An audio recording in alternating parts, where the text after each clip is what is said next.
The Supreme Court has delivered a stunning blow to the government's controversial immigration enforcement policies. In an unprecedented move, the highest court in the land rejected attempts to impose harsh prison sentences on protesters in Northern Ireland, sparking widespread civil unrest across the region. The ruling came after intense legal challenges to proposed legislation that would have sentenced immigration policy opponents to up to 10 years in prison. Legal experts describe the proposed measures as draconian and fundamentally incompatible with democratic principles. The Supreme Court agreed, declaring the government's approach excessive and unreasonable. This decision triggered immediate consequences on the streets. In the previously peaceful town of Ballymena, tensions reached a breaking point following criminal charges against two Romanian nationals accused of conspiracy to commit rape. Both men denied the allegations through court interpreters, but their cases became a flashpoint for broader community frustrations about immigration and integration policies. What followed was unprecedented civil disorder. 15 police officers sustained injuries as protests spiraled out of control. Vehicles were set ablaze, water cannons deployed, and police dogs released against British citizens on British soil. The images shocked the nation and raised serious questions about the government's handling of legitimate public concerns. If you're finding this coverage eye-opening, make sure to subscribe to stay informed about these developing stories that mainstream media often overlooks. The government's response has been particularly concerning to civil liberties advocates. Rather than addressing underlying issues about border security, community safety, or integration challenges, officials have focused on criminalizing dissent. Lawyers and civil rights organizations warn that these tactics represent a dangerous shift toward authoritarian governance. The numbers paint a stark picture of the immigration crisis. Over 1,200 people crossed the English Channel in a single day. Hotels designated for migrants are at capacity. Schools now operate adjacent to migrant accommodation facilities. Women report feeling unsafe walking alone in their own communities. From Liverpool to Manchester to Leeds, residents are asking when their safety stopped being a priority. Yet, when these concerns are raised, citizens face immediate accusations of racism or extremism.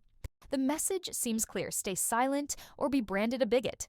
This approach has only intensified public frustration and eroded trust between communities and their elected representatives. The Supreme Court's intervention prevented what could have been a catastrophic precedent. Without judicial oversight, Britain might have become a nation where questioning immigration policy carried harsher penalties than many serious crimes.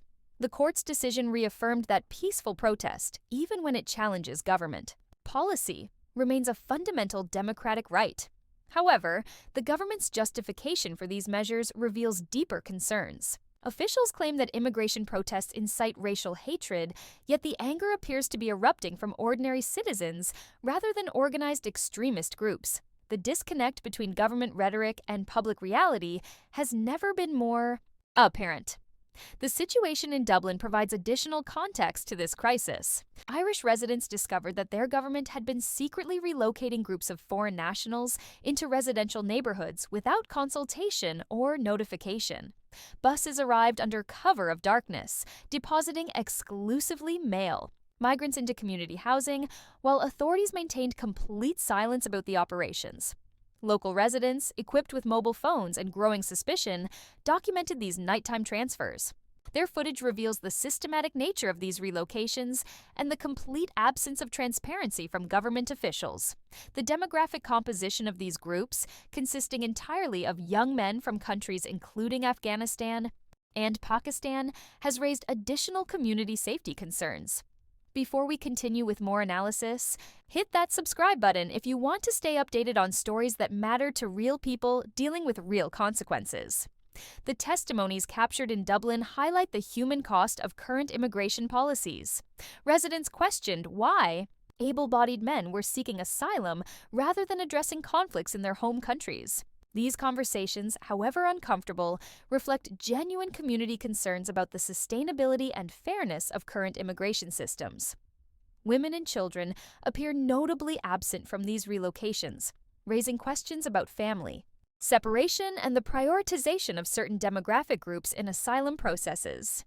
The lack of government communication has created an information vacuum filled by speculation and growing resentment. The broader implications extend far beyond individual communities. Healthcare systems struggle with appointment availability, while fast-tracking services for undocumented arrivals. Housing costs continue rising as public resources are diverted to accommodate new arrivals. Educational facilities face capacity pressures while trying to serve both established communities and new populations. These challenges require honest discussion rather than political correctness or name-calling. Citizens deserve transparency about immigration numbers, costs, integration strategies, and long-term planning. Democracy depends on open debate, not the suppression of legitimate concerns through criminalization or social ostracism. The Supreme Court's decision represents a crucial defense of democratic principles, but the underlying issues remain unresolved. Without addressing root causes of public frustration, these tensions will likely continue escalating. The question facing Britain and Ireland is whether political leaders will choose engagement over enforcement, dialogue over demonization. This Baumikar now. Moment demands courage from citizens and accountability from governments. The alternative is the continued erosion of social cohesion and democratic norms that have defined these nations for centuries.